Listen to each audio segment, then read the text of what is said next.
कितने पुरुमीद हैं इस टी20 सीरीज से बांग्लादेश के खिलाफ, और स्क्वाड के हवाले से जो बातें हो रही हैं कि दूसरा ग्रुप भी लाहौर पहुंच गया है। एक तो कितना बैलेंस ये स्क्वाड है और लगता है कि टफ टाइम दे पाएगा बांग्लादेश को? देखिए, सबसे पहले थैंक यू वेरी मच। दोनों टीमों का मुआवजा कर लिया जाए। बांग्लादेश अभी रिसेंटली 2 एसोसिएट टीम्स के अगेंस्ट 2-1 से हार करा है। और जो ये टीम उनकी अनाउंस हुई है, उनके 3 मेजर प्लेयर नहीं है, जिसमें मुझे रहमान है, सोमिया सरकार है, ये नहीं आ रहे, नाहिद राना भी नहीं आ रहे। तो 3 प्लेयर उनके वैसे फर्स्ट चॉइस प्लेयर नहीं आ रहे। और पाकिस्तान की जो लास्ट परफॉर्मेंस थी टी20 इंटरनेशनल, वो न्यूजीलैंड के अगेंस्ट थी। आपको पता है, बड़ी डिसअपॉइंटमेंट हुआ था पाकिस्तान का। 4-1 से पाकिस्तान वहां हार गया और उस टीम में से 8 चेंजेस की गई।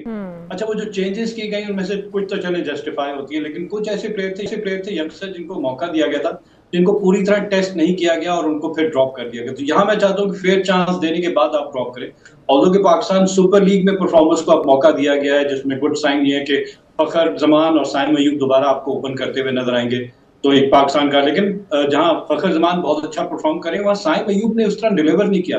10 मैचेस में 174 रन बनाते हैं, 17 की एवरेज से 125 का स्ट्राइक रेट। तो वहां थोड़ा सा उनके ऊपर मैं कहूंगा कि सवालिया निशान है कि वो डिलीवर नहीं कर सके। और जो बाकी पाकिस्तान टीम में प्लेयर आए हैं, आप बात कर लें हुसैन तलत की, उनके बारे में कहा जा रहा है मास सदाकत उनसे बेहतर ऑप्शन थे। फिर इसी तरह फास्ट बॉलर की नसीम शाह की परफॉर्मेंस अच्छी नहीं है। उनकी जगह अब्बास आफरीदी, जिन्होंने सबसे ज्यादा आउट किए हुए थे, 17 आउट किए हुए थे, उनको नहीं पिक किया गया। तो बहुत सारे सवालिया निशान है। सुफियान मुकीम हम लेकर जाते हैं, साउथ अफ्रीका में बहुत अच्छी परफॉर्मेंस देते हैं, लेकिन उसके बाद से उनको ड्रॉप कर दिया। तो प्लेयर्स को आप कॉन्फिडेंस शेक कर देते हैं जब आपको इन एंड आउट करते हैं। वो प्लेयर वजूहात क्या है? हमेशा हम भी तनकीद करते हैं बैठ के, बहुत सारे चैनल्स पर तज्ज़िये होते हैं इसके ऊपर कि स्क्वाड जब तरतीब दिया जाता है तो किस चीज़ को मलहूज़ खातिर रखा जाता है, आखिर क्या मद्देनज़र रखते हुए प्लेयर्स को शामिल किया जाता है। और आप भी जिस तरह से अभी बात कर रहे हैं कि जिन प्लेयर्स को शामिल किया जाता है, जिनकी परफॉर्मेंस बड़ी अच्छी थी और जिन्होंने दिखाया कि वो टीम का हिस्सा बन सकते हैं, उनको अनफॉर्चुनेटली टीम से बाहर रखा गया।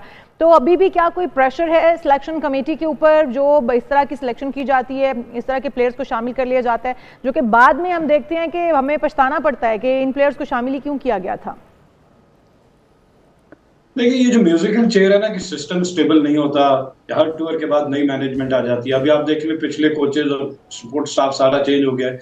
अब नया आ गया, इस्लामाबाद यूनाइटेड के कोच थे माइक्रेसन, वो आ गए हैं और उनके इंसिस्टेंस पे 3 प्लेयर्स को बाहर करके नए 3 प्लेयर्स को इंडक्ट किया गया। अब वो जस्टिफाई नहीं कहेंगे कि इतनी जल्दी रिजल्ट आ जाएगा, लेकिन जिनको बाहर आप कर रहे हैं वो वहां सवालिया निशान आ जाता है। अब्बास आफरीदी, मेरा नहीं ख्याल कि उनको कोई भी बाहर कर सकता था।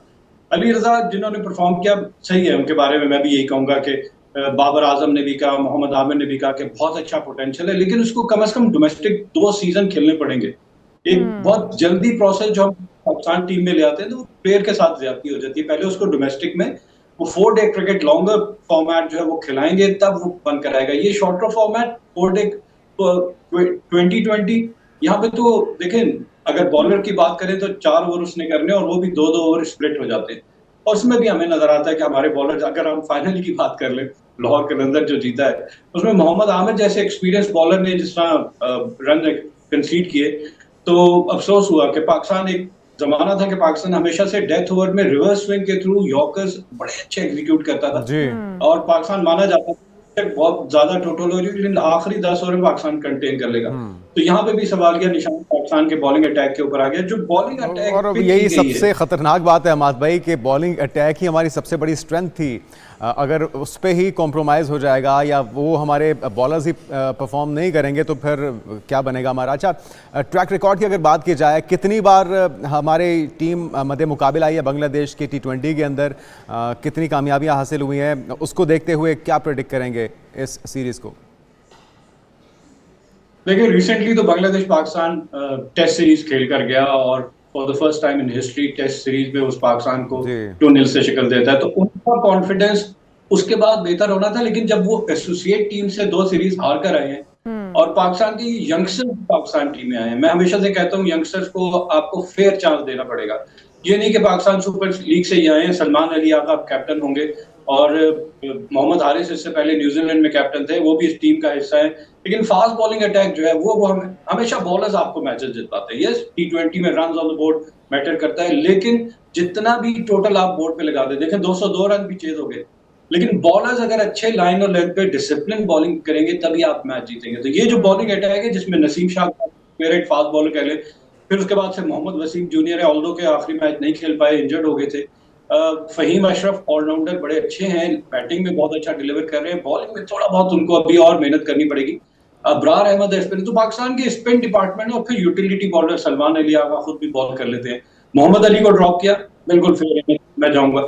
जहादाद खान को नहीं ड्रॉप करना चाहिए था, उनको टीम में होना चाहिए था। तो प्लेयर को जल्दबाजी से एक सीरीज में लाना और फिर बाहर कर देना। अच्छा हमारे भाई, आपको स्कोर तरतीब दिया जा चुका, लेकिन हमने देखा कि पिछली बार भी बांग्लादेश से हम बुरी तरह से हारे थे। बांग्लादेश तब भी हमें होम ग्राउंड का एज तो हासिल था, लेकिन हम बांग्लादेश को हरा नहीं पाए। बांग्लादेश ने हमें बल्कि होम ग्राउंड में ही हमारे हरा कर चले गए। इस बार क्या स्ट्रेटेजी होनी चाहिए? पाकिस्तान के पास होम ग्राउंड का एज तो है, लेकिन अगर स्ट्रेटेजी बेहतरीन ना हुई और उस तरह से ना खेल पाए, परफॉर्मेंस ना उस तरह से दे पाए, तो यकीनी तौर पर इस बार फिर बांग्लादेश हमें हमारे घर में हराकर चला जाएगा। तो क्या स्ट्रेटेजी होनी चाहिए? क्या उनको आप कोई सजेशन देना चाहेंगे?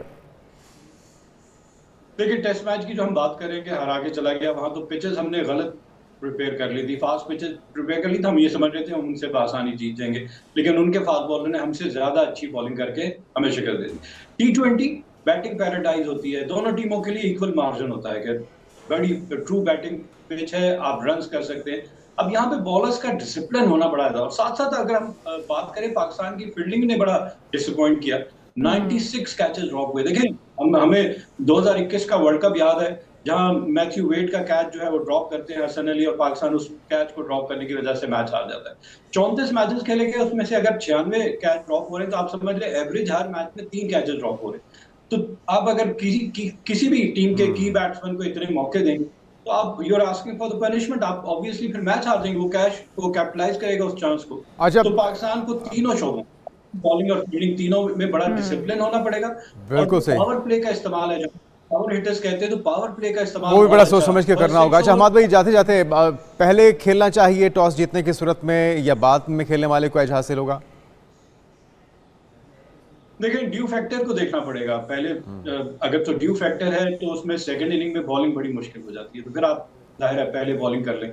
और अगर आप समझते हैं कि आप चेज कर सकते हैं, आपकी जो बैटिंग लाइनअप हमने पिक की है वो इतनी मेच्योर है, स्टेबल है, पैनिक बटन नहीं बजेगा, चेज कर लेंगे जितना भी टोटल है, तो ये आपको अपनी है ना जो टीम है उसको अच्छी तरह असेस करके, और थिंक टैंक का बड़ा मैं कहूंगा कि आप ट्रैक रिकॉर्ड देखेंगे लाहौर की पिच पे पहले बैटिंग करने वाली टीम जीत रही है या चेस करने वाली जीत रही है। तो ये सारे स्टैट्स हैं जो आपको मिलने चाहिए, और फिर उसके हिसाब से फैसला होना चाहिए। अदरवाइज तो फिर वही बात है कि फिर इतने बड़ा जो थिंक टैंक, जो सपोर्ट स्टाफ हम कैरी करते हैं टीम के साथ, फिर उसका फायदा क्या है? वो अगर आपके साथ वो एनालिसिस, वो स्टैट्स हर प्लेयर का प्लेयर टू प्लेयर शेयर कर रहे हैं, तो आपकी स्ट्रेटेजी उसके हिसाब से करनी चाहिए, और हमें नजर आना चाहिए होम बहुत अरसा हो गया और बिना पाकिस्तान को जीतना स्ट्रेटेजी तरतीब दिए इनको मैदान में नहीं उतरना चाहिए। अदरवाइज फिर हम वही जिस तरह से बात करते होते हैं कि पिच का इंतखाब सही नहीं था, या फिर बॉलर्स को उतारना चाहिए था, बैटर्स को उतारना चाहिए था, स्पिनर्स को उतारना चाहिए था, इस बात पर शिकवे होते रहते हैं। बहुत शुक्रिया हमारे साथ देखिए, हमारे साथ मौजूद